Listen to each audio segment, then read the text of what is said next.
Okay, so today's topic is naive Bayes classifier. Now, what this technique uses complete concept of probabilities. It takes the concept of the main thing of machine learning is what?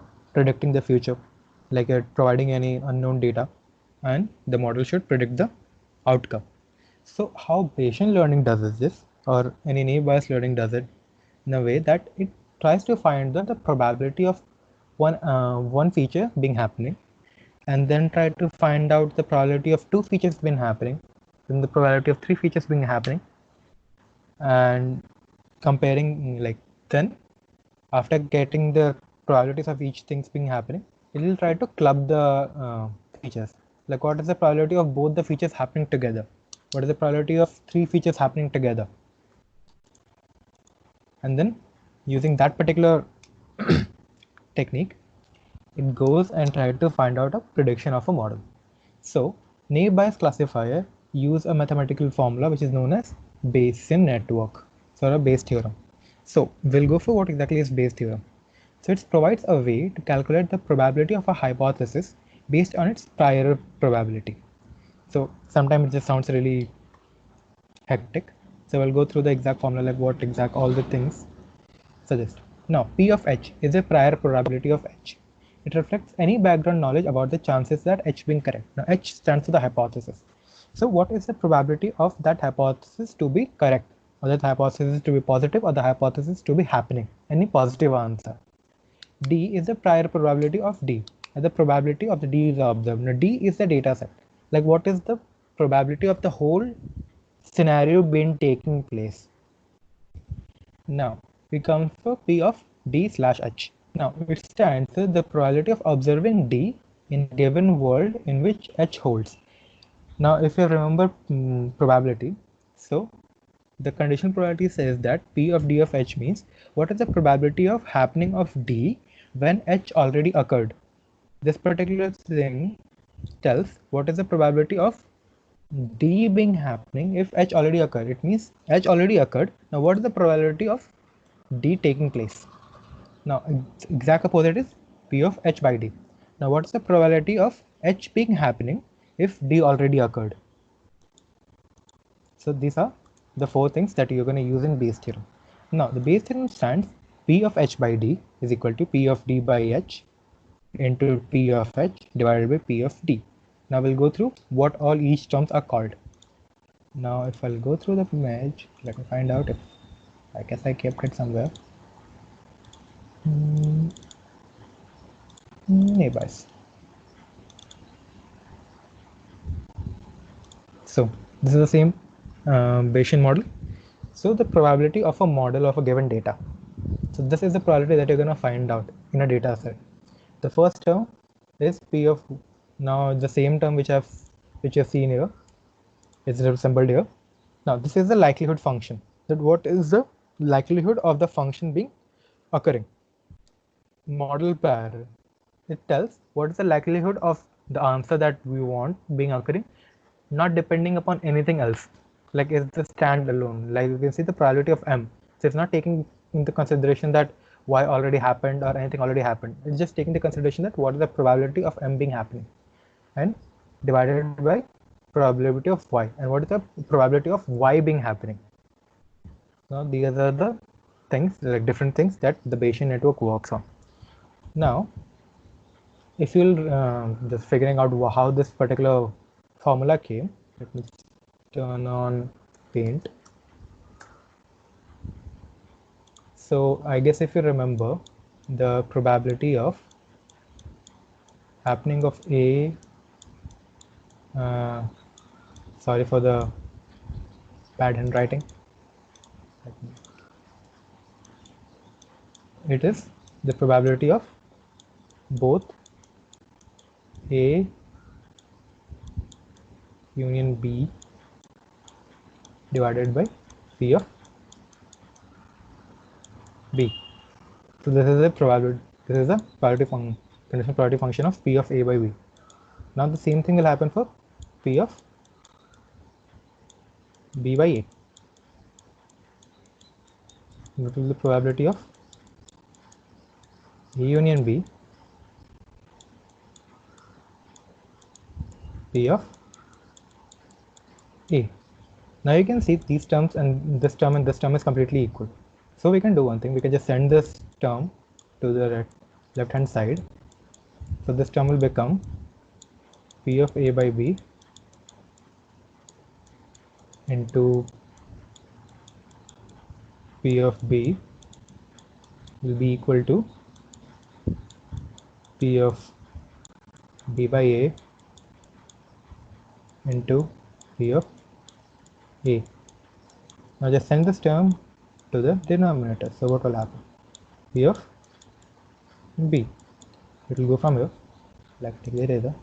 It will go from here and it will come here. So this is the formula that we just saw. As you can see, this is the formula that we just saw. This is how the Bayesian model came. Now we'll go through how exactly it works on paper. So if I'll just remove all those things, ignore this PDF, it's my 7th sem notes. Okay, so we'll go through an example in which we have 14 different days from D1 to D14. For all the days, we have four features, which is outlook, temperature, humidity, and wind. And based on all the 4 features, we have an answer of play tennis. So that depending upon all those features, can we play tennis at that very day? Yes or no? So you can see the answer is yes or no. So this is our data set. Now what we want to do is, for a instance for which the outlook is sunny, temperature is cool, humidity is high, and wind is strong, what will be the answer of play tennis? Either is going to be yes or no. So depending upon the data set, we have to find out the answer of this one. So for that, we're going to use the Bayesian network. Now, how exactly we do for the Bayesian network? The first thing that we have to find out is what is the probability of play tennis. So you can see there are some answer for which the play tennis is yes and some answer for which the play tennis is no. So we'll find out the probability of everything being happening. Out of all the 14 training examples, we can see 9 are yes and 5 are no. If we'll go and count, so how many are yes? 1, 2, 3, 4, 5, 6, 7, 8, and 9. So 9 are yes and 5 are no. So we got the probability of play tennis yes and play tennis no. This is 0.61 and 0.36. Okay. Now we're gonna go through. We're gonna go through the data that we want. Now just take wind as strong here. Now for finding how to find this condition. Now we can see this wind is equal to strong can be split into 2 different conditions. When the wind is strong, what is the probability of playing? And when the wind is strong, what is the probability of not playing? As I told you, what this equation says, with the equations, that we have to find out the model priority and this likelihood function. So for each feature that we have, we're going to find out what is the probability of this being happening if we are allowed it to play tennis, and what is the probability of this being happening if you're not allowed to play tennis. And we'll try to find out the probability of those. Now how to find the probability of those? Now we have to find out when wind is strong, probability of play tennis yes. Now what we'll do, we'll go for wind is equal to strong, and what this thing resembles, that we are trying to find out when the probability of wind is strong. If play tennis is equal to yes, it means play tennis is yes, it's already done. The play tennis is yes. Now what's the probability of wind being strong? So for that, we have to check only for those conditions in which play tennis is yes. So we can see play tennis is yes in this term, like D3, D4, D5, D7, D9, D10, D11, D12, D13.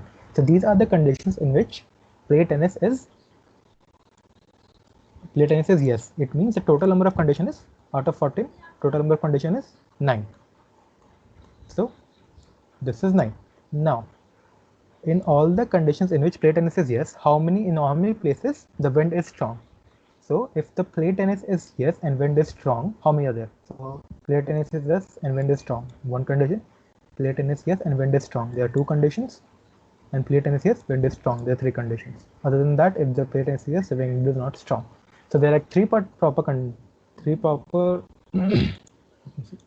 so there are three instances where the wind is strong and plate tennis is yes. So 3 out of 9.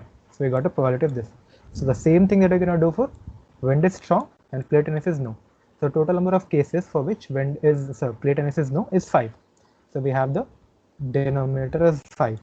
Now the same thing we're going to do for all the cases where plate tennis is equal to no. How many cases the wind is strong? We got a data set again.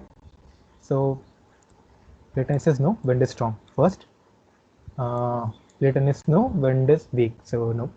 Plate tennis is no and wind is strong. Okay. Second instance, plate tennis no, wind is strong. Third instance, plate tennis no, wind is weak. So no counting of that. So again, there are three places where wind is strong and plate tennis is equal to no. So 3 is equal to 5. Now we'll get some term. Now similarly, we are going to do for each and every feature that we have. Now wind is strong has been done. The same thing we're going to do for humidity also. When humidity is high and plate tennis yes and no. When temperature is cool, plate tennis yes and no. When outlook is sunny, temperature is yes and no. We're gonna find out. So what we'll find out for each and every attribute, we'll have two conditions. As for wind is equal to strong. We have two answers. When plate tennis yes and when plate tennis no. So for each and every feature, humidity, temperature, and outlook will have when plate tennis is equal to yes and when plate tennis is equal to no. So we'll have the whole probabilities that we want separately. Now we want to get to know the probability or the final answer that we want. To find the final answer, we need to calculate using the function. Now, to find the probability of this particular instance being plate tennis yes, what we're going to do is we're going to take the probability of plate tennis yes, it means this particular number, plate tennis yes, then we're going to multiply each and every attribute for which the plate tennis is yes. So P of sunny when plate tennis is equal to yes, P of cool when plate tennis is equal to yes, P of high when it's yes, P of strong when it's yes. These are the instances that we have provided: sunny, cool, high, and strong. So the probability of all these things being happening when the plate tennis is yes. So we'll get a single term, any term. Now, if you try to find out what's the probability of this thing equal to plate tennis as no, we'll do the same thing again. We'll go for plate tennis no, and try to find out the probability of all the instances taking place, which is sunny, cool, high, and strong, when the plate tennis is no. Calculating that, we'll have one more function. We'll have one more term. Now we can see the probability of yes is less, the probability of no is higher. So the naive Bayes classifier assigns that the target value that we have, which is this one, when outlook is sunny, temperature is cool, humidity is high, and the wind is strong, it's most likely that we are not allowed to play tennis outside. Now, if you're thinking why it's not in any percentage sign, because it's not normalized yet. Now we have to normalize the function. To normalize the function, just add these two terms, and to find the percentage of any of the term, keep it in the numerator. So if to find out what is the percentage, but like what is our machine is telling, what percentage of what percentage is the chances of our not playing tennis outside. So if we take those two numbers, added in the denominator, kept this number, which is the probability of we are not playing outside tennis if these are the instances or these are the scenarios. So 0.206 divided by 0.026 plus 0.053. So we got 0.795. So if you multiply it by 100, you will get 79.5%. So our machine is telling that there is a 79.5% chance that if this particular instance took place, the one which you are finding, this particular instance took place, there is a 79.5% chance that we are not allowed to play tennis outside. And then if there is 79.5% chance that we are not allowed to play outside, then 1 minus 79.5 will be what, 21.5, or sorry, 20.5% chance that we are allowed to play outside. So this is how naive Bayes classifier works. So I guess you understood the mathematics behind it. So that's why the data set is medium sized, and we want to get the accurate, like we want to get the model trained really fast. We'll go for naive Bayes, but if the model becomes bigger, and if I'm telling about bigger, it means really huge, like 1 million data set or 2 million data set.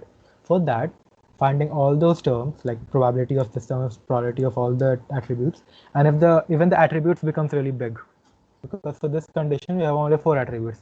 If we have like 100 attributes, so we'll have 100 different terms for which we have to multiply and find out the score. So if the model becomes that big, then it's going to be a really hectic task for the GPU to handle the code. So it's really good. It's really good if you're using a small data set or a medium data set. When it goes to really high data set, the model tends to slow down a bit, not a bit, to a good extent. So this is naive Bayes. So we'll go for the coding part. Now I guess till now, all the code that you have seen till now, I don't think you need so much of explanation in the coding part. Again, okay, you can remove all those things. Shouldn't have even included that. There's no point in using all these functions because you're not printing anything. If you want to print, you can.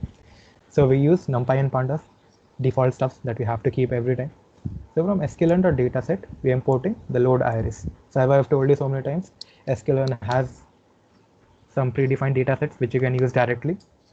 One of them is iris dataset. And iris dataset is one of the very famous datasets that you will come across when you're learning ML. You'll come across this iris dataset a lot. You'll read articles, you'll read blog posts, and any hands-on on YouTube. You'll find this iris dataset so many times because it's a really well-known one. So what iris dataset has? So iris dataset has, just come if I'll show you what exactly iris dataset has. So iris dataset has 150 rows of flowers.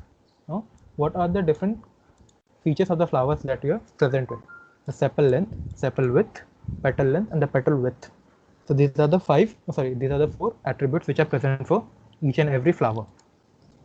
And depending upon that, the flowers are divided into 3 different categories. So what are the 3 different categories? These are setosa, versicolor, and virginica. So I guess you understood about what is iris dataset. So we have around 150 flowers, their sepal length, sepal width, petal width. And depending upon all those things, the flowers have been classified into one of the 3, which is let's go down. The target names are setosa, versicolor, and virginica. So this stands for 0, this stands for 1, this stands for 2. So now you can see. And I have told you, if you're going to use this load iris function or any of the load Boston load dataset or load in any loading function from the dataset, you'll get a batch. You'll not get a direct data frame. So you have to convert it into a data frame. Now, how to convert it into a data frame? We use pd.data frame. We provide the data. So data will give you this one. Just this much. Okay. So you'll only get this much of data with pd.data frame iris data. Now we want the column names to be there. So for column names, we give the iris feature names. So if we'll see what are the features names, the features names are sepal length, sepal width, petal length, and petal width. So the feature names have been provided with sepal length, sepal width, petal length, and petal width. And these are the 150 rows. Now we can see iris target is 0, 1, and 2. 0 stands for setosa, 1 stands for versicolor, 2 stands for virginica. So this is the proper data set. Now what we're going to do? We're going to go and do the train test split. I guess till now what exactly stands for train test split? Yeah, I guess you have understood it really well. Now after train test split, we use the training size as 0.7. So 70% of our data, we're going to use it on training, and 30% we're going to use it on testing. So if I'll go and see the y-train shapes, so we have 105 attributes out of 150 rows. 105 rows are for training, and rest 45 will go for testing. Now, from sklearn.naive Bayes, we have to import Gaussian naive Bayes. Now, Gaussian the naive Bayes classifier is divided into three different, not divided. We have three different classifiers in naive Bayes classification, which is Gaussian, multinomial, and Bernoulli. So all the things, it depends on what kind of dataset you are using. First, we'll go for Gaussian. Gaussian dataset is used when your features have continuous value. Just in this case, you can see where is the answer. So you can see the sepal length, sepal width, petal length, and petal width are continuous values. 5.1, 4.9, 4.7, they're continuous values. So in that case, we use Gaussian naive Bayes. If your objects or if your dataset has categorical values, as I've shown you in the example, like in this particular example, we have categorical value that outlook is sunny, overcast, rain, either of the three. Or temperature is either hot, cold, cool, or mild, either of the three. Humidity is either high, normal, either of the two. So if the dataset has categorical data, we'll go for multinomial. So we'll go for multinomial naive Bayes. And if your answer is only depending upon, if an answer is only between two categories, like it's a binomial answer, either it's 1 or 2, 0 or 1, true or false, category A, category B, like those, in which you only have the answer is either of the two, then most of the time you go for Bernoulli. So if I'll use even if I use Bernoulli here, it's not going to work because the answer that we're going to get is more than 2. It's going to be either 0, 1, and 2. So it's more than 2, it's 3.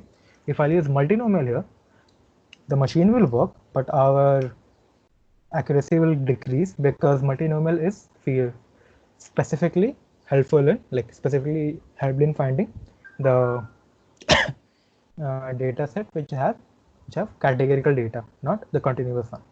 So we can see if the data is continuous. So what we should go for, the Gaussian naive Bayes. So we took the Gaussian naive Bayes from the sklearn.naive Bayes function, naive Bayes folder. We imported it. Now we're going to do the exact same thing that we did in the previous time. We make the object of the naive Bayes, save it as GNB. Now we use the fit function, the GNB.fit, using xtrain and ytrain. Now the model has been trained. Now we're going to use the predict function to find the predicted output for the testing data. So gnb.predict, we provided the xtest data and we got the predicted answer by predict. Now we're going to display the data, which is the actual and the predicted one. So the actual is saved in ytest and the predicted is saved in ypredict. So we can see for all the 45 data, like 0 to 44, all the data are there. You can see the actual and the predicted one. So there are some errors, like for the first attribute, the actual is 1 and the predicted is also 1, right answer. For the second one, actual is 2, predicted is 1, wrong. Third is actual 0, predicted is also 0. So you can see the actual and predicted values have been printed here. Now we have to find out how well our model how well is our model. So use the function gnb.score, provide the data xtest and ytest. It is gonna get your answer, like what is depending upon the xtest, it will get the y predicted value and gonna compare it with the exact value, which is ytest, and it gives you a percentage of 0.955. It means your model is 95% accurate. So if we do not have any idea of when to use multinomial and when to use Gaussian, as I've told you, Gaussian is only used when the data set is continuous in this particular case, and multinomial is used when the data set is what is called categorical. Now if I'll change the model a bit and try to use multinomial here, because even multinomial is allowed. It's not like it's not allowed. You can put it, but you're gonna do some compromise with the accuracy. Multinomial.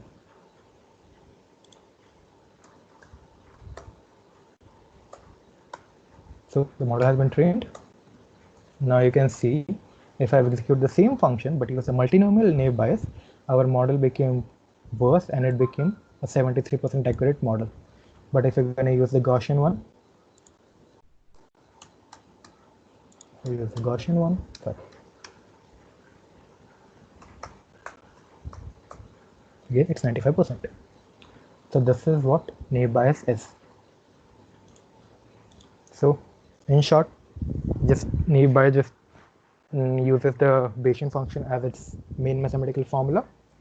Naive Bayes has three different classifications machine, like you can say classification machine or classification variables, which are Bernoulli, multinomial, and Gaussian. Bernoulli we use when the output is a binomial one, which is either 0 or 1, true or false, A or B, or any of the two. Multinomial we use when the data set has only categorical data. Gaussian we use when the data set we have is having continuous data. So this is what naive Bayes is. If you have any questions, you can just start typing. By calculating score and why are we using white test?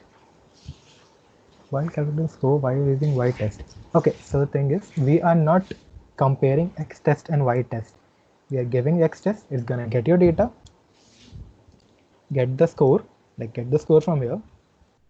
Taking X test, this particular function will go to the machine, get the Y predict, and give you the data back and compare it to Y test.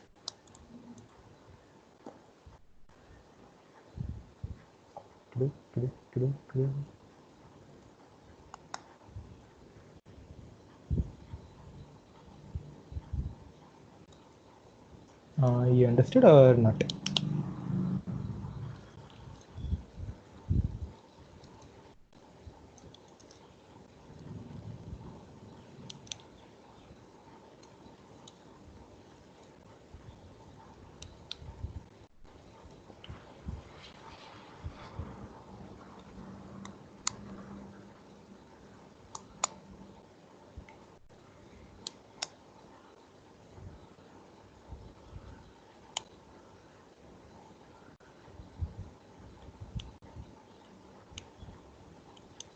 Yes. So the data that you're providing, it's gonna go to the machine, get the Y predict, and then gonna compare it to Y test. What did we achieve here? I didn't understand what exactly you're trying to find.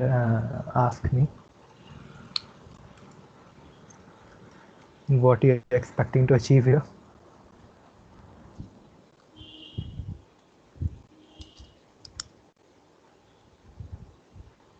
What exactly we predicted? So we predicted, depending upon the test data that we have, like we can see the train data is 105. So we the trainer model 105. So the 45 remaining data, we just provided the data, just like in this particular situation, just provided the instance, and then we predicted. Where is the model? So then we predicted, depending upon the petal length, sepal length, sepal width, petal length, and petal width, which of the three flowers it is. If it's 0, then it means it's a, where it is. If it's 0, then it's a setosa. If it's 1, then it's versicolor. If it's 2, it's virginica. So the machine says, for the first one, the actual is 1, which is versicolor. The predicted is also versicolor. Second, the actual was virginica. The predicted is versicolor. So it's wrong. So that's what we predicted here. For this kind of regression, we can use logistic regression also. Yeah, you can. But in this one, like if you are trying to put logistic regression in this one, you make sure that you write OVR as the classification one, which is one versus all, because it's more than one classification.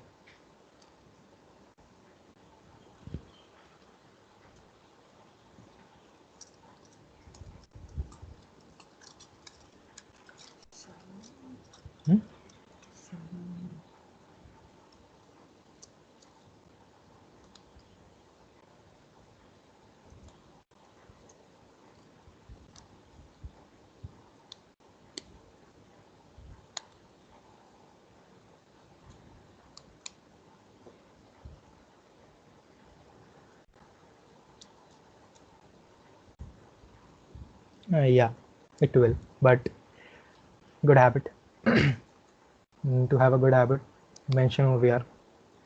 It will take automatically, no worry, but just mention it so that you'll get to know which ML algorithm is used for time series data. Why are you so fond of time series data, bro? And we are not even going to a time series data.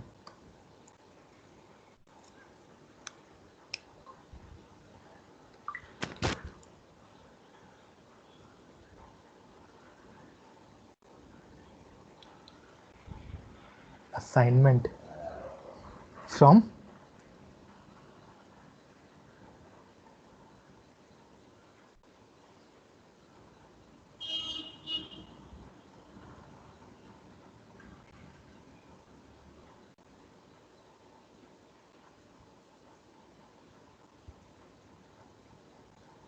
project.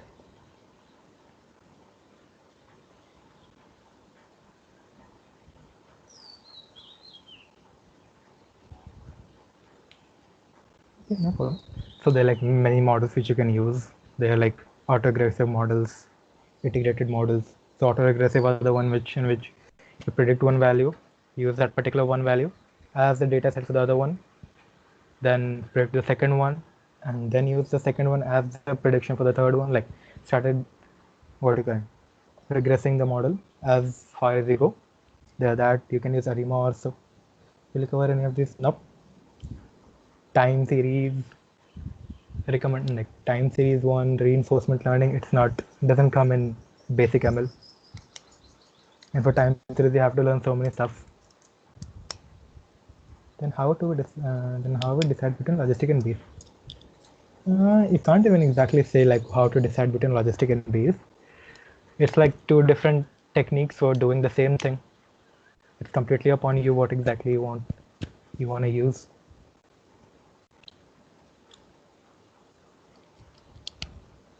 There's one thing which we can say that if the data set is small, better to go for naive Bayes because it will not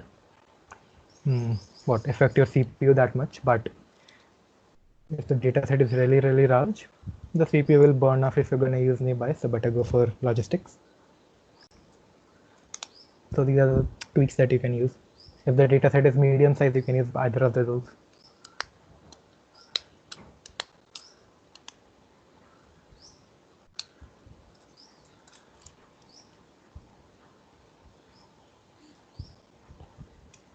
Okay. So anyone else has any question?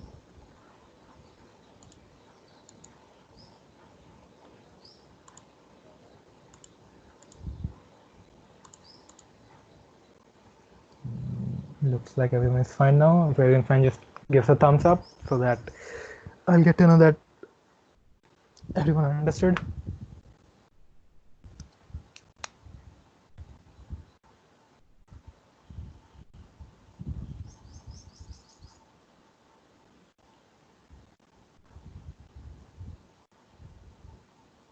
Okay, Shashank is fine.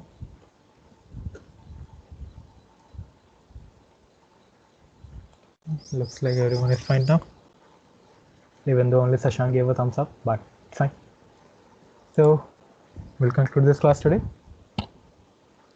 I'll share you the Jupyter notebook in the group and go through it and continuously work on your project because you have one whole week, but I'll not suggest you to like delay it till the last time, like last day.